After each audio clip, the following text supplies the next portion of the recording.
Well, Coach, the Broncos are coming off a split at St. Cloud, and two of the three conference road series that the Broncos have had so far, they've been able to come away with 3 points. You got to be pretty happy about that. Well, we're happy certainly going to St. Cloud and to give them their first loss on home ice this year, them being ranked number 2 in the country and number 1 in our conference was a good feeling on Friday night. You're in a position on Saturday with a victory in the second game to actually take first place outright in the NCHC and didn't get the job done. But the grit our team showed, the level of determination all weekend was outstanding. Our defensive sticks, our battle physically were outstanding. So with some players out of our lineup, we showed the ability to generate offense. And the one thing obviously that's been a thorn in our side and something we've got to correct is the number of penalties we had to kill, and we've got to do a lot better job of managing our discipline, and we took too many penalties. But you come out of there with 3 points, but when you win Friday, you want them all, and we obviously recognize how good our opposition is, but didn't get it done on Saturday. You got to be happy now that you're coming home and get to play in front of the Lunatics for the first time in a long time. Yeah, it seems like we haven't played at home. It seems like we haven't played here since last year, which is actually the case. We played on December 9th of 2017 was our last game at home against Miami. So it's great for our players. They're excited. We're expecting a big crowd and the support of our Lunatics. And we're playing against the Colorado College team that's much better than they've been in the past number of years. They've got a lot of skill, a lot of speed. They've got their first line all have a tremendous amount of points. Their right winger on their top line has 31 points right now. So they're a quality team and well coached and will come at us hard.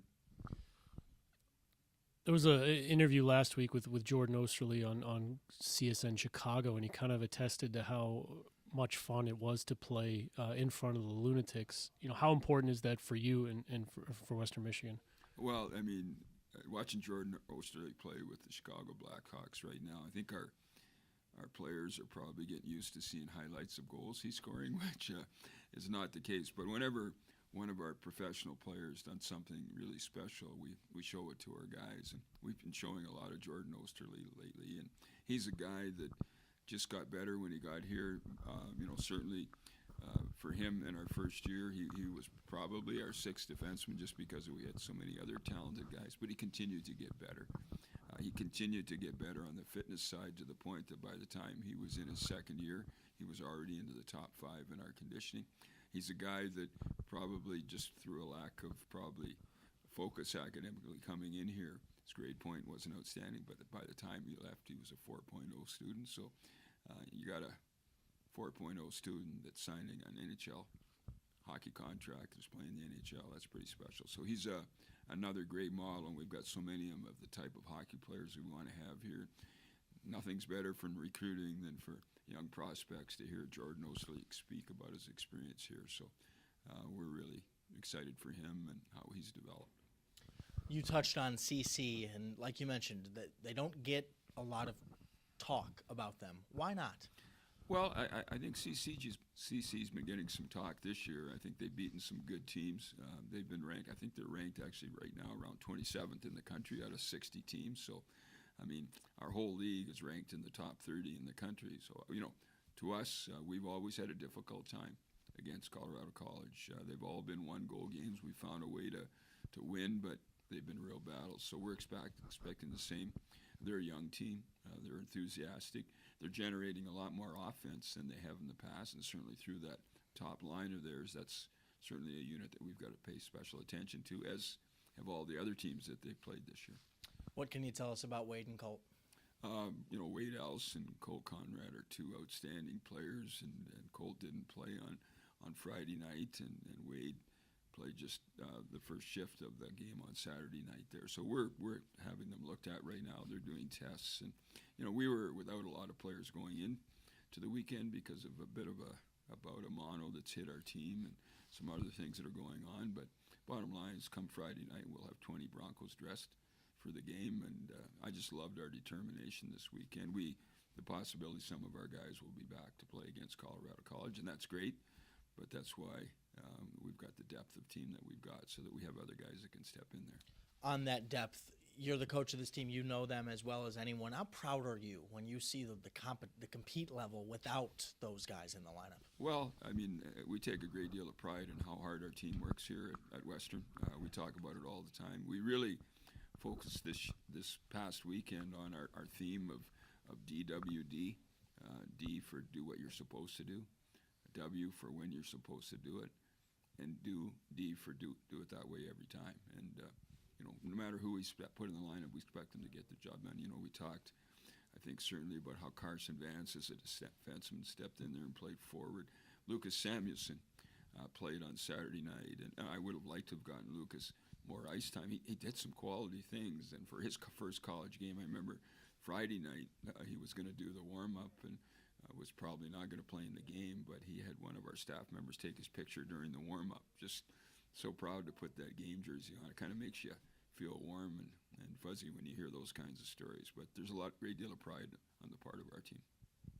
With 6 home games left and we're in the middle of January, how important is it to protect that home ice, and how important is it having a student section like the Lunatics behind you? Well, I mean, the Lawson Lunatics are special. I mean, whoever you talk to in our league talks about what a difficult place Western is to play. And the big thing is our Lunatics have inspired our more mature crowd members as well to get excited and get involved and become Lunatics themselves. And there isn't a better atmosphere to play in college hockey. And Jordan Osterley talked about it his first time when he stepped on the ice here and saw the student section. He just couldn't believe. And I remember my very first game here, and I'm just bumping one of my assistant coaches saying, is that what they're really saying over there? Because there's a few things that are probably not on your list of things that you normally hear, but they get excited, they inspire other team, and they seem to have a lot of information on our opponents. I don't know how they get that, but they go after them pretty hard. So, a lot of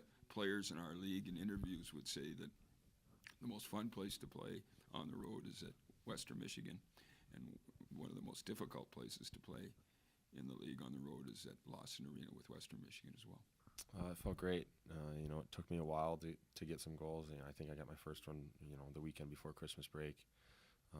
So, like I said, it took me a while, but I was fortunate to get some good chances. Both of them came from right in the slot this weekend. Both good plays from Jade and Dawson. So I was lucky enough to bury them, and hopefully I can keep that going. St. Cloud has been a tough team for Western Michigan to play against, particularly at their building. The ice size didn't seem to bother you guys at all. You were skating right with them the entire time.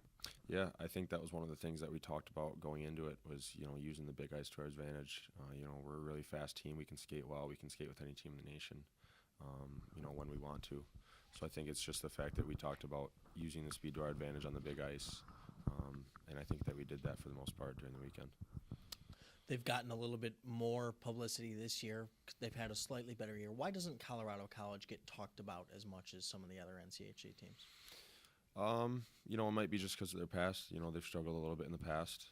They've been kind of towards the bottom of the pack. But, like you said, they're getting a little bit more this year. They're doing a little bit better. We know they're a solid team.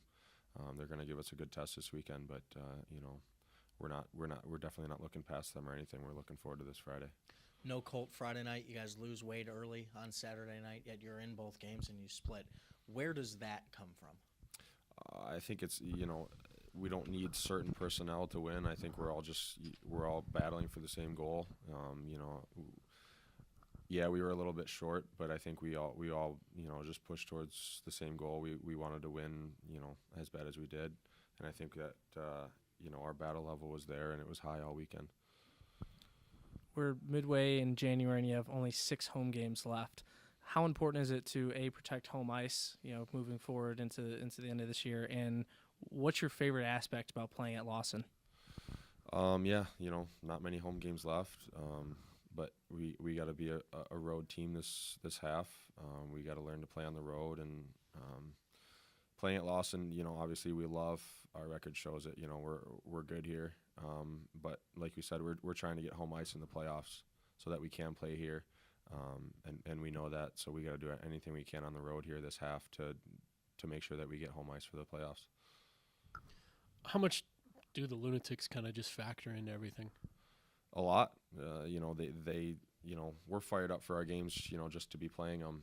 But then we step out on the ice and we got however many fans there are, the lunatics screaming. It ups our energy level. It ups the whole arena. It's crazy to step out and hear those guys going crazy all game. You said you got to be a road team in the second half. How much confidence does it give you knowing that 2 of the 3 road trips you've had in conference play so far against really good teams you've been able to split? A lot. It shows we can hang with teams on the road. We're not just a home team. We need to be a road team. The majority of our games are on the road, like you said. So we just got to find it within ourselves to be a good road team. Do the things that we can do at home that we've been doing, and do that stuff on the road.